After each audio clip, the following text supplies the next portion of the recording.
तो गाइस कैसे हैं हम सब लोग ruthless demon of the past के एपिसोड 03 के साथ हाजिर हूं। तो लास्ट एपिसोड के एंड पे हमने देखा था कि वुजुन अपने लिए घर तो बना लेता है, लेकिन घर बनाने के बाद अब यहाँ पर असली मुश्किल आ जाती है, क्योंकि लोग वहाँ पर उसके घर को देख लेते हैं कि रातों रात यहाँ पर एक घर बन गया है। तो वो वापस जाने के बाद अपने सिटी का जो गवर्नर होता है उसको सारी बात बताते हैं। शहर में ये खबर फैल जाती है कि अचानक से वहाँ पर जंगल में एक मेंशन आ गया है, हमारे गवर्नर की घर के जैसा ही एक बड़ा सा घर वहाँ पर अचानक से जंगल में कहीं से अपीयर हो गया है। तो सभी लोग आपस में बातें कर रहे होते हैं। कुछ लोगों को इसकी बातों के ऊपर यकीन नहीं हो रहा था। कुछ लोग कहते हैं कि ऐसा कैसे हो सकता है कि रातों रात वहाँ पर एक घर आ गया हो, जंगल में पहले तो वहाँ पर कुछ भी नहीं था। वो लोग सोच रहे होते हैं कि शायद किसी पियक्कड़ ने यहाँ पर आकर जो अफवाहें फैला दी हैं, जी सिर्फ कोई अफवाह हो सकती है कि वहाँ पर अचानक से घर आ गया हो। तो यही बात होती है गवर्नर के पास पहुंचती है। तो यंग गवर्नर के पास जब ये खबर पहुंचती है तो वो अपने बंदे से पूछता है, बताओ क्या ये बात वाकई में सच है, मेरे पास एक खबर पहुंची है। तो वो बंदा कहता है कि सर मैंने यहाँ पर अपनी आंखों से तो ये नहीं देखा, लेकिन मुझे लगता है कि ये बात वाकई में सच है, क्योंकि यहाँ पर काफी सारी खबरें फैली हुई है। सभी लोग कह रहे हैं कि जंगल में अचानक से एक बड़ा सा मेंशन आ गया है। तो गवर्नर उसे कहता है कि ये तो काफी ज्यादा हैरान करने वाली बात है कि अचानक रात के वक्त वहां पर एक मेंशन आ गया, जबकि पहले वहां पर कुछ भी नहीं था। मुझे तो ये झूठ ही लगता है, तो क्यों ना हम लोग रात के वक्त वहां पर जाएं और जाकर इसको टेस्टिफाई करके आए। तो फिर ठीक है, रात के वक्त मेरे साथ चलना,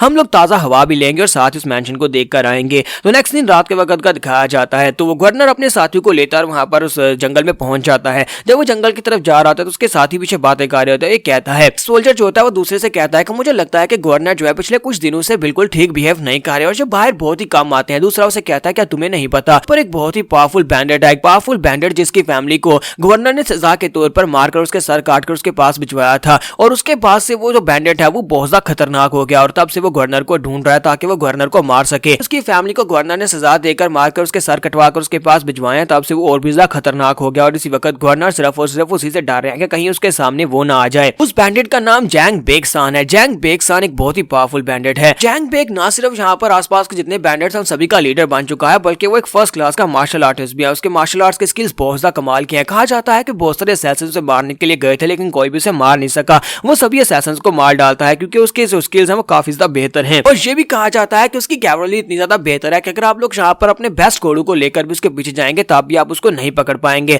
यही वजह है कि गवर्नर कभी भी उसका पता नहीं लगा पाया और गवर्नर उसको पकड़ नहीं पाए। हालांकि वो जब चाहे जहाँ पर जाता है लूट मार मचाता है और लोगों को मार डालता है। लेकिन अभी भी यहाँ पर रॉयल फैमिली की तरफ से उन बैंडेड्स को ढूंढा जा रहा है, स्पेशली जैंग बेक को ढूंढा जा रहा है और बहुत ही जल्दी उसको ढूंढकर मार दिया जाएगा। तो वो गवर्नर से कहता है कि गवर्नर मुझे लगता है कि बहुत ही जल्दी जो है आपको टेंशन फ्री हो जाएंगे। तो गवर्नर कहता है कि हाँ मुझे लगता है कि जल्दी से उसको पकड़ लिया जाएगा। उनकी नजर वहां पर सामने पड़ती है। तो जैसे वहां पर वो सामने देखते हैं तो वहां पर उनके सामने एक मेंशन होता है। तो वो लोग इस बात से पहुंचता हैरान होते हैं और कहते हैं ये क्या, हमारे सामने तो एक बड़ा सा मेंशन है, ये मेंशन अचानक से यहाँ पर से कहाँ आ गया। तो गवर्नर कहता है कि मुझे लगा नहीं था कि ये वाकई में सच्ची बात होगी, मुझे तो लगा था ये सिर्फ और सिर्फ कहानियां होंगी, लेकिन जहाँ पर तो वाकई में एक बहुत बड़ा मैनर है। वो लोग वहां पर उस मैनर को देख रहे होते हैं। इसी के साथ एक सोल्जर अपने घुटने टेक कर वहीं पर बैठ जाता है और वहां पर साथ ही अपने देवता की वहां पर पूजा करना शुरू कर देता है और कहता है कि मुझे लगता है कि ये हमारे देवता की तरफ से ये घर अचानक से यहाँ पर बना दिया गया है। वो वहां पर उससे भीख मांग रहा होता है कि हमारे पर रहम करो। कि दूसरा सोल्जर उसका मजाक उड़ा रहा होता है और कहता है कि ऐसा कुछ भी नहीं हुआ था, तुम्हें क्या लगता है कि रातों रात भगवान ने आकर यहाँ पर तुम्हारे लिए इस घर को बना दिया। तो गवर्नर कहता है कि मुझे लगता है कि मैं अंदर चल के देखना चाहिए कि अंदर क्या है। जैसे वो लोग अंदर जाने की बात करते हैं उन्हें वहां पर जबरदस्त प्रेशर महसूस होता है। गवर्नर कहता है कि ये अचानक से मुझे मर्डरस हो रहा कहाँ से महसूस हो रहा है। वो पीछे की तरफ घूमकर देखता है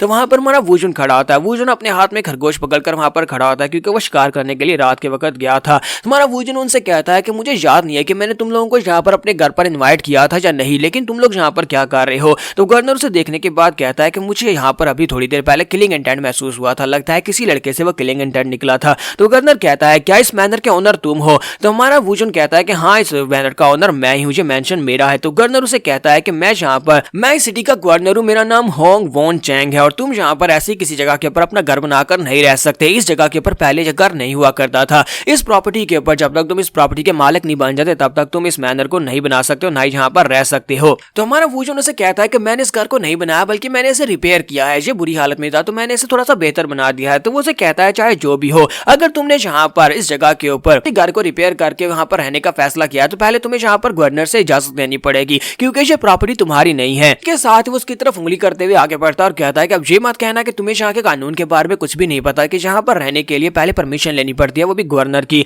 तो हमारा वुजुन उसे कहता है कि इस बात से क्या फर्क पड़ता है, तो क्या तुम यहाँ पर अभी इसको अप्रूव करोगे। तो मैं चाहता हूँ कि तुम अभी यहाँ पर इसका फैसला करो कि मैं यहाँ पर रह सकता हूँ या नहीं। और साथ ही वो खरगोश को उसके सामने फेंक देता है। वो खरगोश जब ग्राउंड के ऊपर गिरता है तो गवर्नर कहता है क्या यहाँ पर मुझे धमका रहा है। तो वुजुन उसे कहता है कि मैं बस यहाँ पर तुम्हें ये कह रहा हूँ कि तुम्हें बस इसके लिए अपनी आंखें बंद करनी होगी, यानी ये सोचो कि यहाँ पर कभी एक मेंशन था ही नहीं और तुमने यहाँ पर मुझे इजाजत दे दी कि मैं यहाँ पर रह सकता हूँ। लेकिन गवर्नर इस बात से काफी गुस्सा हो जाता है। वो अपने गार्ड से कहता है कि इसको जल्दी से अरेस्ट कर लो और इसे जेल में लेकर चलो, उसके बाद इसे कुछ दिन जेल में रखेंगे तो खुद ही इसकी होश ठिकाने आ जाएगी। तो वो आगे बढ़ते हैं और उसे पकड़ने के लिए रस्सी निकाल लेते हैं, जबकि हमारा वूजन सोच रहा है मुझे लगता है कि मुझे यहाँ पर और ज्यादा मुश्किल में नहीं पड़ना चाहिए क्योंकि सोमी इस वक्त अंदर सो रही है और मैं यहाँ पर शोर नहीं करना चाहता, तो चुपचाप इन लोगों के साथ चला जाता हूँ, जेल में रहकर वापस आ जाऊंगा। हो सकता है कि वहां पर जाकर मैं इनसे बात करके मसला सुलझा लूं। तो इसी के साथ ही वो उसे रस्सी में बांध लेते हैं और रस्सी में बांधने के साथ वो लोग उसके साथ वहां पर से वापस की तरफ चल पड़ते हैं। जब वो लोग वापस की तरफ चल रहे होते हैं, होंग वोंग उसे कहता है कि तुम्हें क्या लगता है कि तुम यहाँ पर इतनी आसानी से सब से निकल जाओगे? मैं तुम्हें इतनी आसानी से निकलने नहीं दूंगा। तुमने यहाँ पर बिना इजाजत के घर बना लिया, जबकि तुमने यहाँ पर गवर्नर को धमकी दिया है, तो फिर तुम इतनी आसानी से यहाँ पर जेल से नहीं निकल पाओगे। पहले हम तुम्हें टॉर्चर करेंगे, हो सकता है कि तुम वहाँ पर टॉर्चर के दौरान मारे जाओ, लेकिन अफसोस कि तुमने बहुत बड़ी गलती की है। साथ ही गवर्नर दूसरी तरफ घूम जाता है और कहता है कि मैं इसकी आंखों में डायरेक्टली नहीं देख सकता, ये तो बहुत ज्यादा गुस्से वाला है, कहीं ऐसा ना सिर्फ देख कर ही मुझे मार डाले।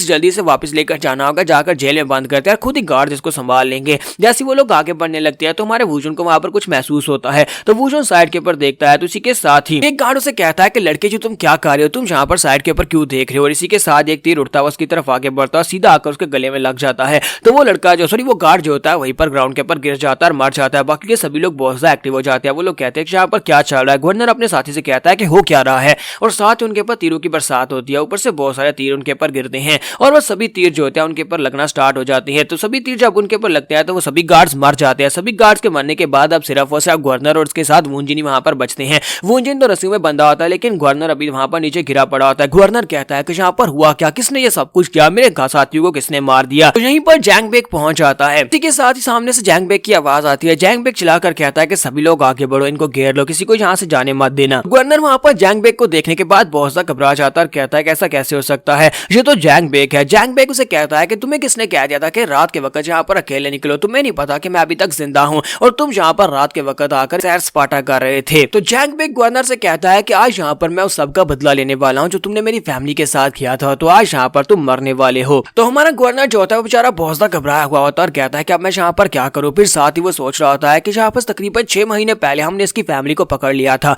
और इसकी फैमिली को मारने का फैसला रॉयल फैमिली ने किया था और उनके सर काटकर हमने इसके पास भिजवाया था। और इसके साथ अपनी फैमिली के सर कटे हुए देखकर जो बंदा बहुत ज्यादा गुस्सा आ गया और उसके बाद इसने रैंपेज शुरू कर दिया और आसपास के गांव में जिसको भी ये पकड़ता उसको मारना शुरू कर दिया था। जबकि वूजन वहां पर खड़ा खड़ा सोच रहा होता है कि इस वक्त सोमी अंदर आराम से सो रही है और जी सभी लोग यहाँ पर शोर मचा रहे हैं। इन सभी लोगों को यहाँ पर अपनी आवाज को कम करना चाहिए, कहीं ऐसा ना हो कि बच्चा जाग जाए। तो गवर्नर के पास सिर्फ एक तलवार होती है। वो अपनी तलवार निकालता है और कहता है कि मुझे नहीं लगता कि ये बंदा अगर मैं इसको आजाद कर भी देता हूँ ये मेरी कोई मदद कर पाएगा, क्योंकि ये सिर्फ और सिर्फ यहाँ पर बंदी है और मेरे पास एक तलवार और एक तलवार के साथ मैं इतने सारे बैंडेट्स के साथ फाइट नहीं कर पाऊंगा। यहाँ पर तकरीबन 50 से भी ज्यादा बैंडेट्स होंगे। तो लगता है कि अब यहाँ पर ये सब कुछ खत्म होने वाला है। लगता नहीं है कि मैं यहाँ पर बच पाऊंगा। तो यहाँ पर हम लोग अपनी एपिसोड 03 का एंड करेंगे और नेक्स्ट एपिसोड में देखेंगे क्या ये सभी लोग यहाँ पर इसको मार पाएंगे या नहीं। एपिसोड की एक्सप्लेनेशन अच्छी लगी हो तो कमेंट करके जरूर बताइएगा और वीडियो को लाइक करना मत भूलिएगा। Thank you.